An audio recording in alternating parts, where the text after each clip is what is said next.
This is DD India and you're watching Express News, a program where we bring you top 100 news of the day. I'm Tanvi Taneja. Let's begin.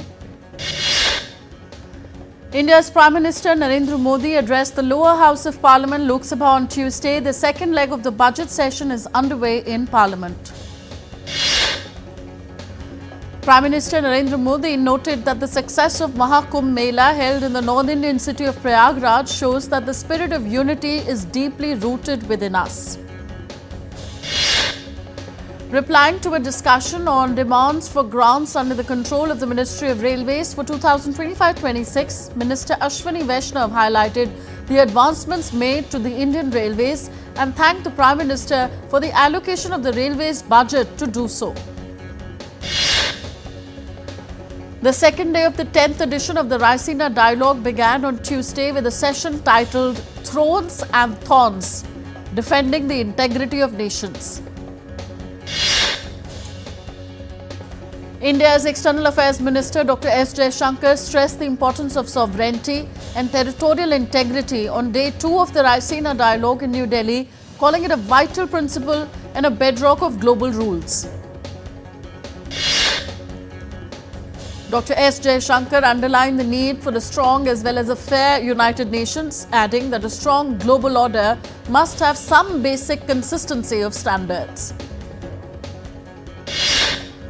On the sidelines of the Raisina Dialogue 2025, India's External Affairs Minister Dr. S. Jaishankar held a meeting with his Hungarian counterpart Peter Szijjártó.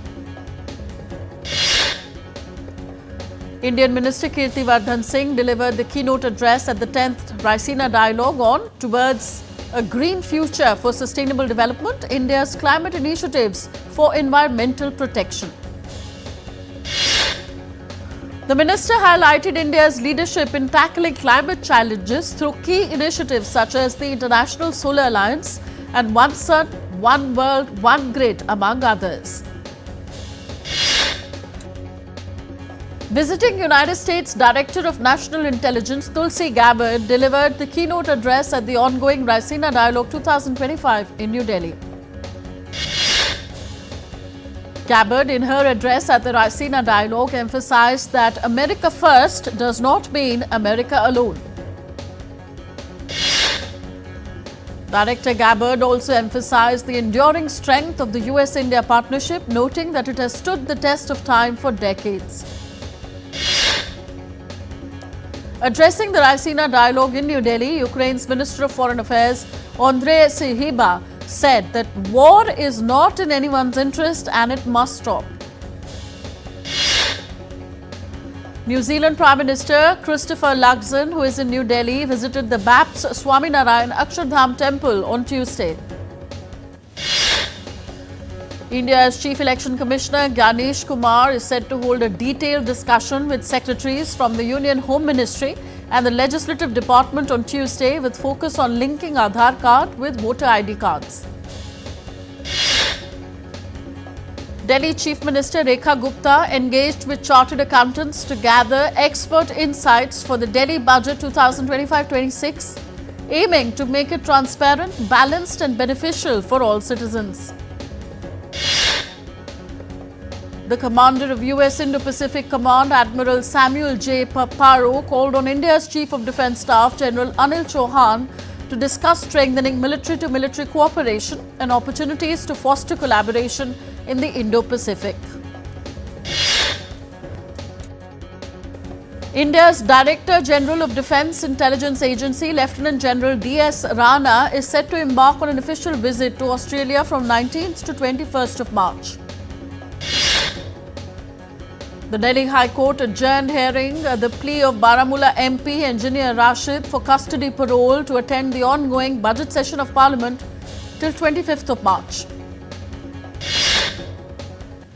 Department of Pension and Pensioners Welfare is conducting awareness programs in Rajasthan on Tuesday under chairmanship of Secretary V. Srinivas. Indian benchmark equity indices BSE Sensex and Nifty 50 ended on a strong note on Tuesday amid firm global cues. At close, the Sensex was up 1,131 points at 75,301 and the Nifty was up 325 points at 22,834. All the sectoral indices ended in the green, with auto, capital goods, consumer durables, metal, power, realty, media index up 2 to 3%. Indian rupee ended 23 paise higher at 86 rupees 56 paise against the dollar on Tuesday against Monday's close of 86.79 rupees. Asian stocks rose for a consecutive third day, buoyed by advances in Japan and Hong Kong in an extension of a recent shift towards non-US assets amid uncertainties unleashed by Donald Trump. MSCI's broadest index of Asia-Pacific stocks rose 1%, with markets in Seoul, Sydney and Taipei also higher. Overnight on the Wall Street, stocks stabilized, but the mood remains fragile leading into April, when Trump's threatened reciprocal tariffs are said to take effect. Gold gained ground, hovering around the $3,000 level that it breached for the first time last week as investors focused on this week's rate decision from the Federal Reserve. The US dollar steadied above a 5-month trough against major peers on Tuesday amid concerns about the impact of intensifying global trade tensions. Oil prices rose slightly on Tuesday, triggered by instability in West Asia. Brent futures ticked up 17 cents to stand at $71.24 a barrel. US President Donald Trump is set to hold talks with his Russian counterpart Vladimir Putin over a phone call on Tuesday to talk about Ukraine and bilateral ties. Aimed at ending the long-standing conflict, Donald Trump said that many elements of a peace agreement in Ukraine have been agreed upon. White House Press Secretary Caroline Leavitt told a regular briefing on Monday that Trump and Putin would discuss a power plant on the border of Russia and Ukraine. Ahead of Putin-Trump talks, Ukrainian President Volodymyr Zelensky said that Putin is the one prolonging the conflict. Israel's military said that it conducted strikes on Hamas targets in the Palestinian enclave as explosions were heard over Gaza City in the early hours of Tuesday. Israel stated that the recent strikes on Gaza are a response to Hamas's repeated refusal to release hostages as well as rejection of all ceasefire proposals. The Israeli military said that the Home Command has ordered restrictions on civilian activity near the Gaza Strip following the airstrikes. Israeli Prime Minister Benjamin Netanyahu's office on Tuesday stated that Netanyahu instructed the military to take strong action following the group's refusal to release hostages and its rejection of ceasefire proposals. British Prime Minister Keir Starmer met with visiting Canadian Prime Minister Mark Carney on Monday as both leaders looked forward to strengthening ties. On imposition of tariffs by the United States, Carney said that Donald Trump must stop comments before bilateral talks can start. U.S. Defense Department spokesman Sean Parnell has said that the U.S. military will carry out unrelenting strikes against Yemen's Iran-backed Houthi rebels until achieving its objective. U.S. President Donald Trump visited the John F. Kennedy Center for the Performing Arts on Monday, marking his first trip to the venue since appointing himself the chairman. The European Union led the way as donors on Monday pledged €5.8 billion in aid for Syria at a conference in Brussels. NASA astronauts Sunita Williams, Butch Wilmore, Nick Hague and Roscosmos cosmonaut Alexander Gorbunov have started their journey back to Earth aboard the SpaceX Dragon spacecraft.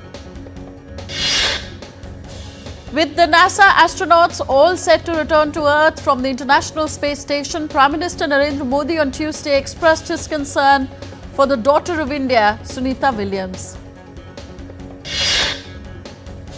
A footage released by Taiwan's defense forces on Monday showed the presence of Chinese military presence near its coast. Beijing claimed that these drills will be a punishment for the Taiwanese president's separatist stand.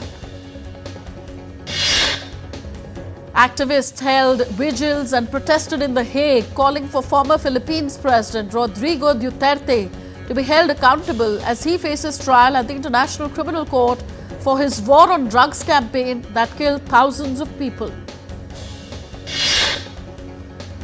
7 people, including 2 minors, were killed and 6 others wounded in an armed attack outside a brewery in Guanajuato's Salamanca in Mexico.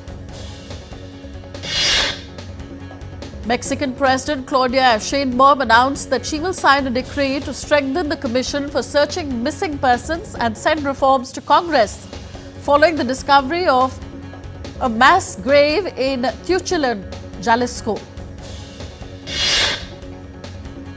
Peru declared a month-long state of emergency in Lima to allow for the deployment of soldiers to help police crack down a wave of killings linked to extortion. We are heading for a short break here on DD India. We'll be back with Express News in just a bit. Stay tuned.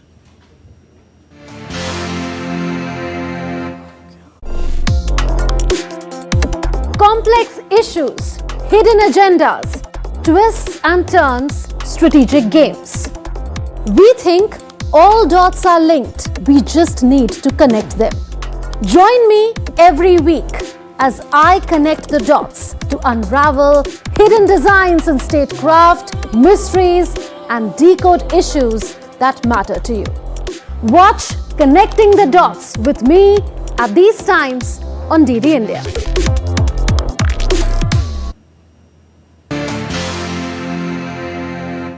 Welcome back. You're watching Express News on DD India. Let's resume. Families in Bolivia were forced to exhume and rebury their loved ones after a cemetery partially collapsed due to heavy rainfall.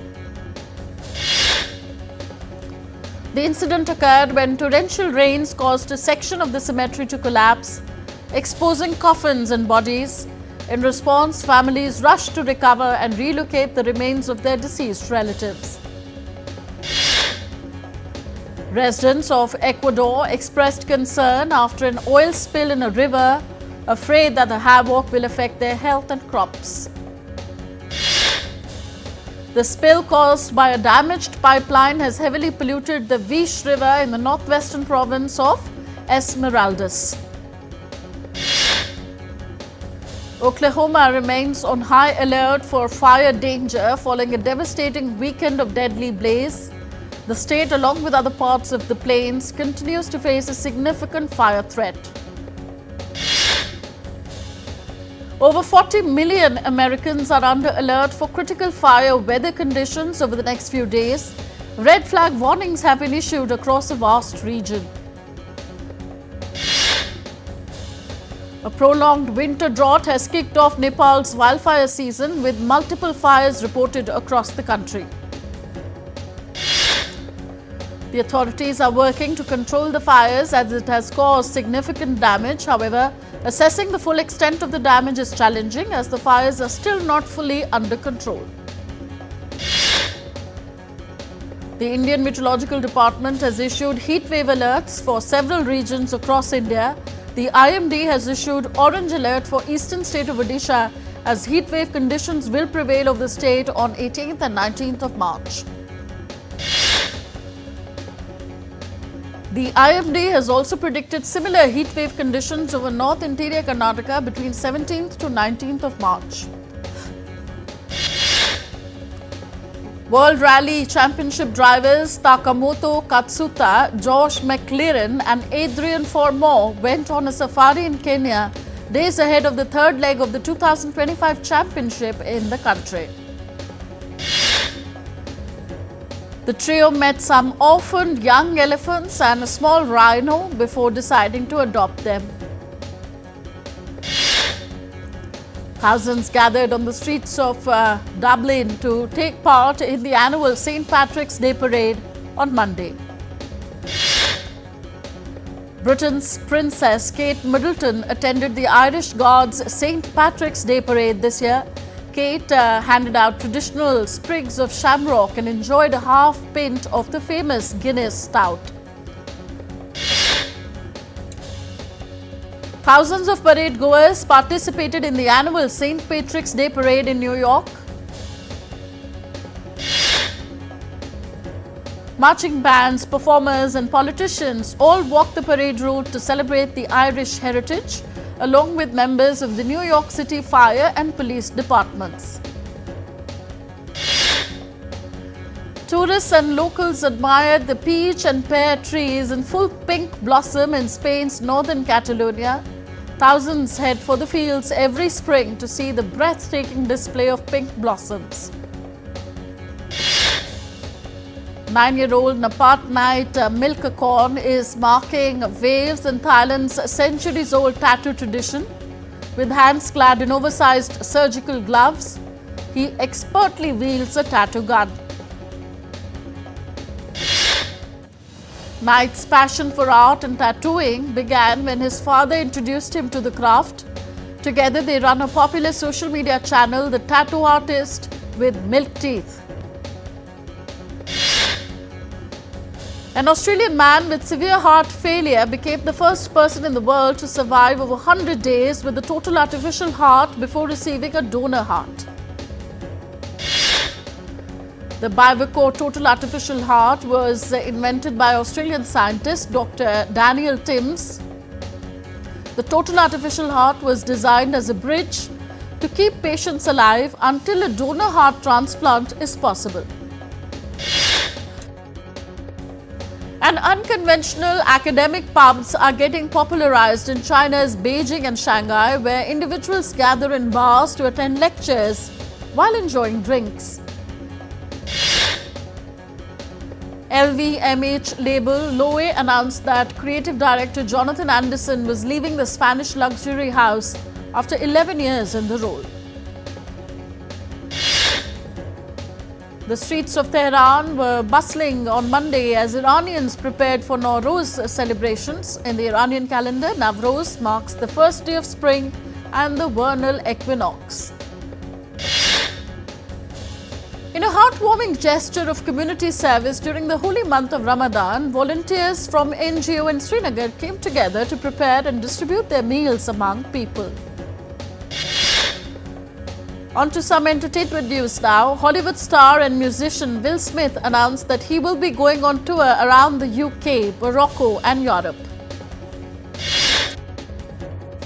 Drake's longtime label, Universal Music Group, sought a dismissal of his defamation lawsuit over its promotion of Kendrick Lamar's Grammy-winning single, Not Like Us. Conan O'Brien is set to host the Oscars once again in 2026, marking his second time he's emceeing the prestigious ceremony. Comedian Nikki Glaser is set to make a triumphant return as host of the Golden Globes 2026, following her groundbreaking performance as the first solo female host this year. The 2025 iHeart Radio Music Awards in Los Angeles, California kicked off with a glamorous red carpet event featuring a lineup of music's A-listers.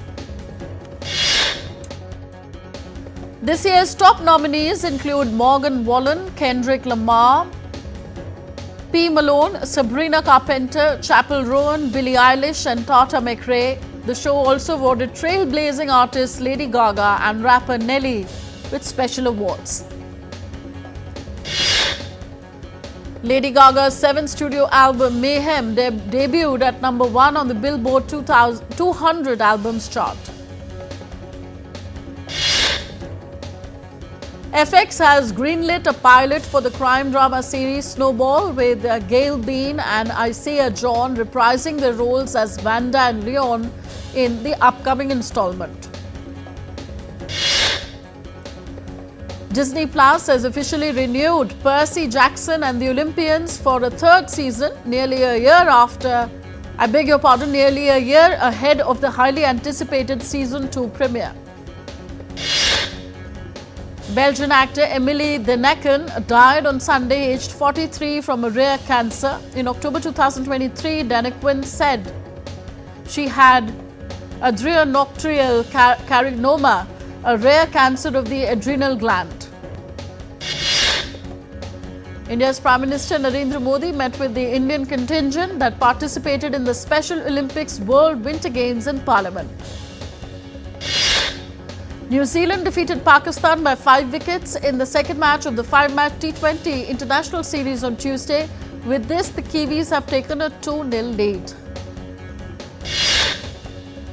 The deciding T20 game between New Zealand women and Sri Lanka women got washed out due to rain. The series leveled 1-1 after the second match. The Bangladesh cricket team is set to tour Pakistan for a white ball series in May, which will include 3 T20s and 3 ODIs. Rajasthan Royals skipper and wicketkeeper batter Sanju Samson joined his IPL team on Monday after undergoing finger surgery last month. England and Wales Cricket Board Chief Executive Richard Gould opposed the global 2020 league idea by Saudi Arabia, citing not enough room in the calendar.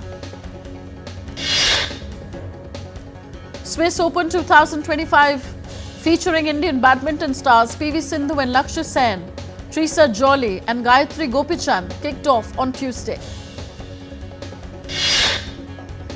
Chess Grandmaster Magnus Carlsen has officially ruled out the possibility of a potential return to the World Chess Championship.